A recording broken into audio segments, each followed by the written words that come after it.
Hello and welcome to the talk show, and today we're going to be talking about the World Trade Organization, or WTO. So first, what is the WTO? Well, WTO is an intergovernmental and worldwide trade organization.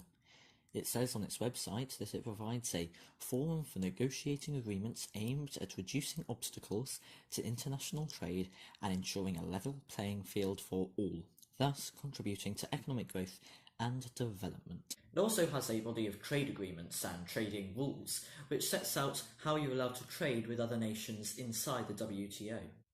It was created on the 1st of January 1995 as a result of the Marrakesh Agreement. But of course, like the EU, there were precursors. The General Agreement on Tariffs and Trade was pretty much like the pre-1995 version of the WTO.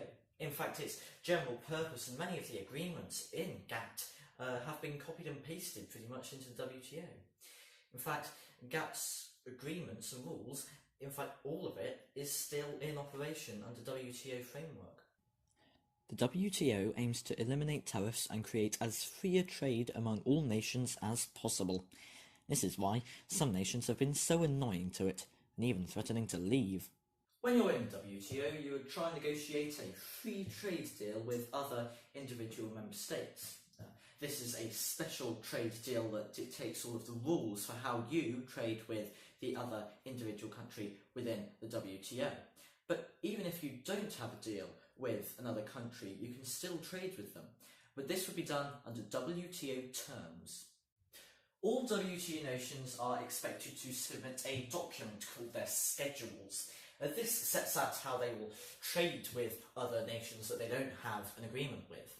It sets out their tariffs, quotas and subsidies, how much they will subsidise foreign goods that come in, how much it will tax them, that's tariffs, and quotas is how many of a certain product it will allow through their borders in the first place.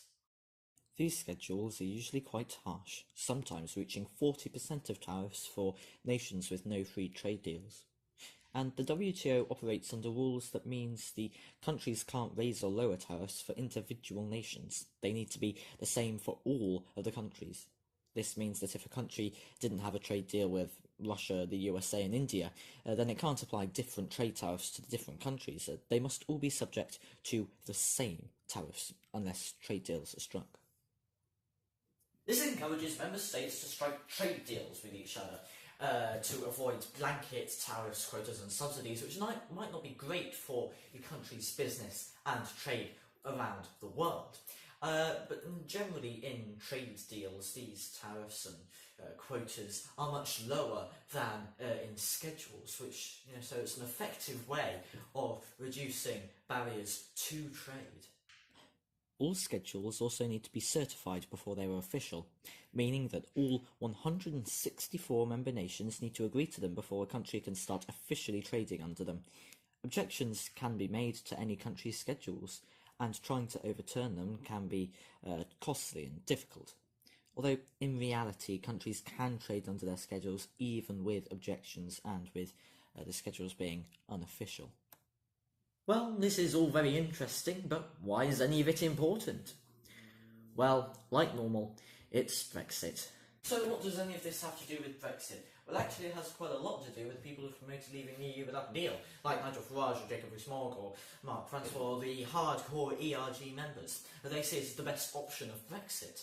But if we left the EU without a deal, without a trade deal in place or anything like that, without a transition period, to negotiate a trade deal, then we would leave on WTO framework and trade rules. Well, it's because the EU is a trading bloc and has a customs union. This means all of the member states have the same tariffs, quotas and subsidies for their trade deals and schedules with the countries in the WTO. Essentially, to the WTO, it's a big country because they all have the same trade policy. Some people argue that this is a good thing, saying that because we are part of a bigger body, we have more power to throw around and therefore we can get better trade deals. So this means that if we left the EU without a trade deal in place or without a transition period to try and negotiate a trade deal, so no deal, then we would have to treat the EU like a country and they would treat us like a normal country in the WTO, and we would have to expose both sides of the channel to harsh tariffs, quotas and subsidies, potentially harming businesses on both sides. And there's nothing that the EU nor the UK could do to stop it for another few years until a trade deal is actually negotiated, because they take a long time to negotiate. So, to recap, the WTO is a large intergovernmental organisation that tries to facilitate trade negotiations, and it tries to lower barriers to trade. And if we left the EU without a trade deal, only on WTO framework for trade rules, then we would be subject to harsh tariffs, quotas and subsidies that neither the EU or the UK could stop. Thank you very much for watching, and next week and over the next few weeks I'm going to try and cover things like local elections and European parliamentary elections, and just go through each of these runners and riders for those things. I think should be quite exciting. So, thank you for watching. Stay tuned to the talk show, or stay watching it, and goodbye.